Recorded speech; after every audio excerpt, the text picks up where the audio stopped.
سوالات ہیں، میرا مال دوسروں کے پاس قرض کے طور پر دے کر ہوں تو کیا اس پر زکوٰۃ دینا ہے؟ اگر آپ کو یقین ہے کہ وہ مال آ جائے گا، کہیں نہیں جائے گا، تو ضرور آپ اس کی زکوٰۃ ادا کریں۔ اگر وہ مال جو چلا گیا ہے وہ آنے کا امکان نہیں ہے، جب تک نہ آئے اس وقت تک آپ زکوٰۃ نہ دیں، جب آ جائے تو فوراً زکوٰۃ دے دے۔ بعض ہمارے اکابر فرماتے ہیں زکوٰۃ دے دے، زکوٰۃ کی برکت سے وہ مال انشاءاللہ آ جائے گا۔ آنے کے بعد دے سکتے ہیں یا آنے سے پہلے بھی دے سکتے ہیں، دینے کی برکت سے ہو سکتا ہے وہ مال جو دوسروں کے پاس ہے وہ آ جائے۔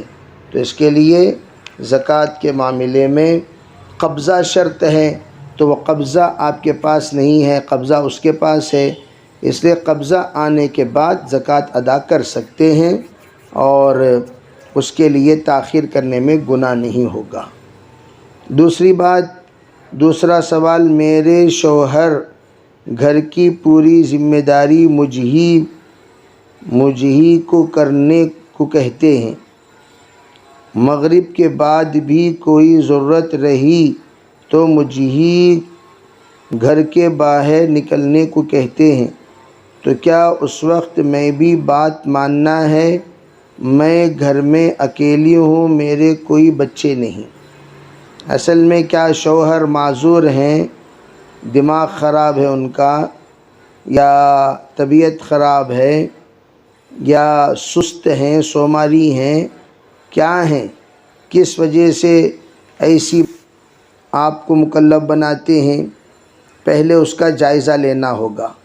اگر وہ بیمار ہیں، معذور ہیں، اس لیے آپ کو کہتے ہیں جانے کو، تو ایسے موقع پر شریعت آپ کو اجازت دیتی ہے معذور شوہر کے کہنے پر جانے کی۔ اگر آپ کے شوہر معذور نہیں ہیں، معذور ہیں، معذور نہیں ہیں، معذور ہیں، اچھے ہٹے کھٹے ہیں، سوماری ہیں، سست ہیں، مست ہیں، مستی زیادہ ہے، انانیت اور تکبر میں مبتلا ہیں، ایسے موقع پر ان کے ساتھ بیٹھک کرنی ہوگی، ان کے ساتھ نشست کرنا ہوگا، آپ کے ذمہ داروں کے ساتھ لے کر، ارے بھائی شوہر کے ذمے شوہر کے کام ہیں، بیوی کے ذمے بیوی کے کام ہیں، بیوی کے ذمے شوہر کے کام نہیں ہیں، شوہر کے ذمے بیوی کے کام نہیں ہیں۔ نکاح ہی اسی کو کہتے ہیں، مابین حقوق صحیح ادا کرنے والے بنے، لڑکا لڑکی کی ذمہ داریاں ادا کرے، لڑکی لڑکی کی ذمہ داریاں ادا کرے، مرد مرد کی ذمہ داری، بیوی بیوی کی ذمہ داری۔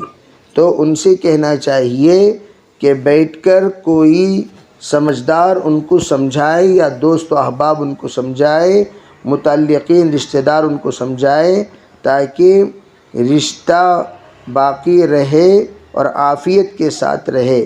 اس کے لیے ان سے کہیں کہ آپ اس طرح کی تکلیف نہ دیں۔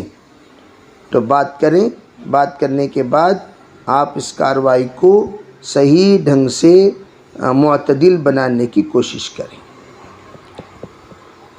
تیسرا سوال، روزے کی حالت میں شوگر ٹیسٹ کر سکتے ہیں؟ کر سکتے ہیں، کوئی حرج نہیں، لیکن روزے کی حالت میں شوگر ہمیشہ نارمل رہتا ہے، فاسٹنگ میں رہتے ہیں، فاسٹنگ میں، اسی لیے آپ دیکھے ہوں گے شوگر میں بتاتے ہیں فاسٹنگ کا ٹیسٹ کراؤ، اور فاسٹنگ کے علاوہ یعنی ناشتہ کرنے کے بعد ٹیسٹ کراؤ۔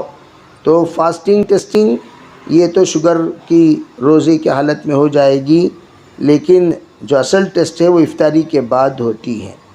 بہرحال ٹیسٹ کرنے میں کوئی حرج نہیں۔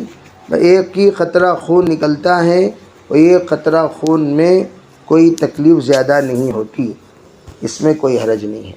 بہرحال آج جمعہ ہے، سورہ کہف کی تلاوت کریں اور صلاۃ التسبیح پڑھیں اور سنتوں کا اہتمام کریں، اور جمعے کی نماز مستورات کے لیے تو نہیں ہے، وہ ظہر کی نماز ہی ادا کریں گی، 4 رکعت سنت، پھر 4 رکعت فرض، 2 رکعت پھر سنت، پھر نفل 1-2 رکعت پڑھ لیں، صلاۃ التسبیح پڑھ لیں، اور اوراد و کثرت سے درود شریف پڑھیں، سورہ کہف پڑھیں، اور اللہ سے خوب دعا کریں۔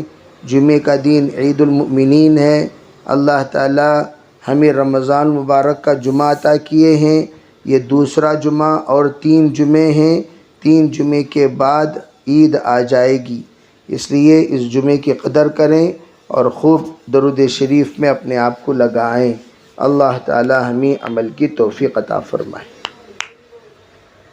اللہم لک الحمد ولک الشکر، اللہم صلی علی سیدنا محمد وعلی آل سیدنا محمد وبارک وسلم۔ اللہم ارنا الحق حقا وارزقنا اتباعہ، وارنا الباطل باطلا وارزقنا اجتنابہ۔ اللہم آت نفوسنا تقواها وزکها انت خیر من زکاها انت ولیها ومولاها، واہدنا الی سواء السبیل واہدنا الی سواء الصراط۔ سبحان ربک رب العزت عما یصفون وسلام علی المرسلین والحمد للہ رب العالمین۔